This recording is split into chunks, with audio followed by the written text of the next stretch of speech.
రాజ్ ఠాకూర్ గారు. ధన్యవాదాలు అధ్యక్ష.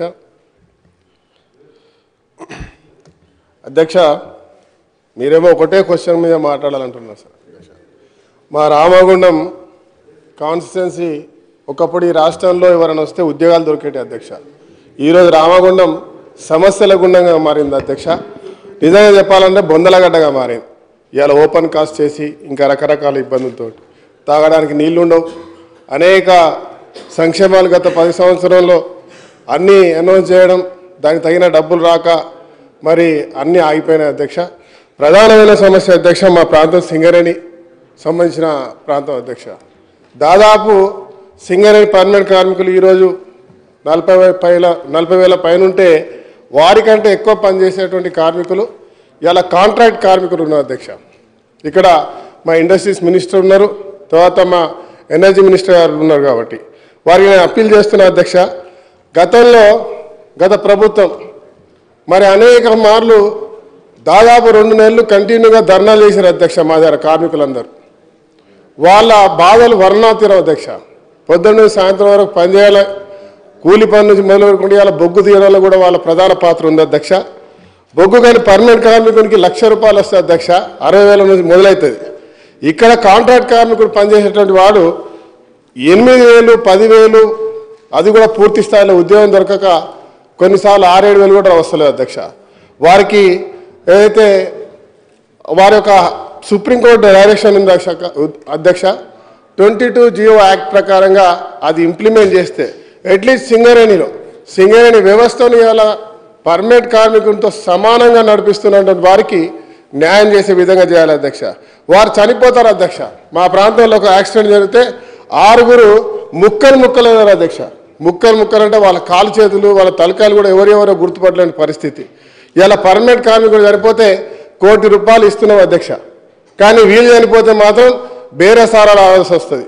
కూరగాయలు ఉన్నట్టుగా ₹1, 1 లక్ష, 2 లక్షలు, 3 లక్షలు అనుకుంటూ ఆ 30-40 లక్షలకు సెటిల్ చేస్తారు అధ్యక్ష.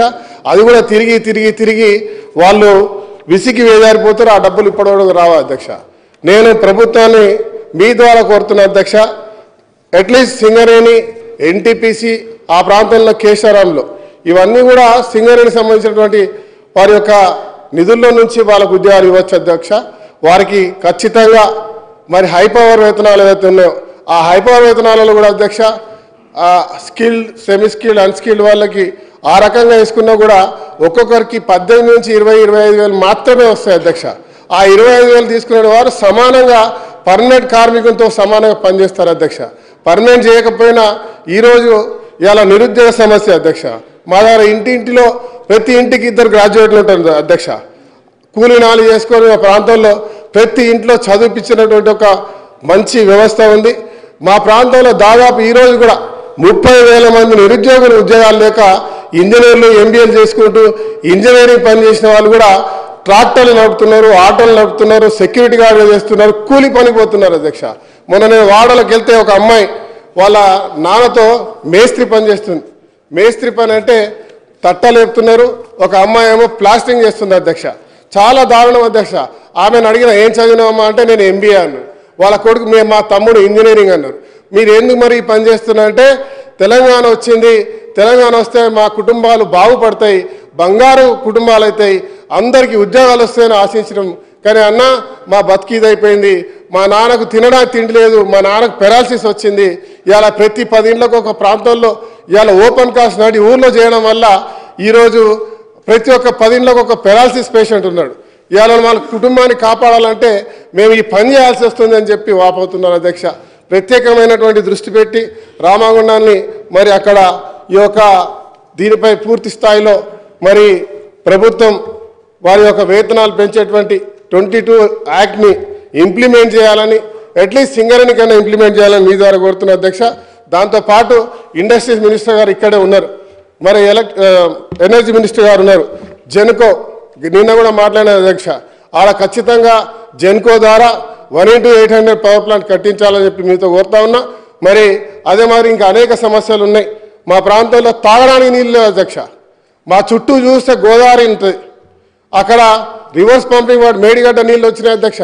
అక్కడ నుంచి మిషన్ భగీరథ పనిచేయదు అధ్యక్ష, సింగరేణి ఎస్టీపీలు పనిచేయదు అధ్యక్ష, సింగరేణి కార్మికులు బాటిల్లో నీళ్లు పట్టుకొని మేము ఇలా మా ప్రాణాలు పోయే విధంగా పనిచేస్తూ ఉన్నాం కానీ తాగడానికి నీళ్ళు అని చెప్పి అనేక ధర్నాలు చేశారు అధ్యక్ష.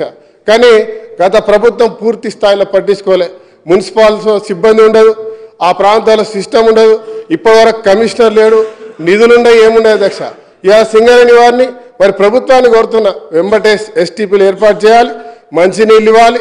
వారికి మా దేశానికి వెలిగించారు కార్మికులు అధ్యక్ష. మా దగ్గర వాళ్ళ రక్తాన్ని చెమటగా దారబోసి ఇవాళ బొగ్గును వెలికి తీసి రాష్ట్రానికి వెలుగునిస్తున్నారు అధ్యక్ష. వారికి సంబంధించిన డిఎంఎఫ్ నిధుల ద్వారా అక్కడ ప్రత్యేకమైన చర్యలు ఏర్పాటు చేయాలి. అక్కడ సంక్షేమాన్ని కూడా ఖచ్చితంగా తీసుకురావాలి.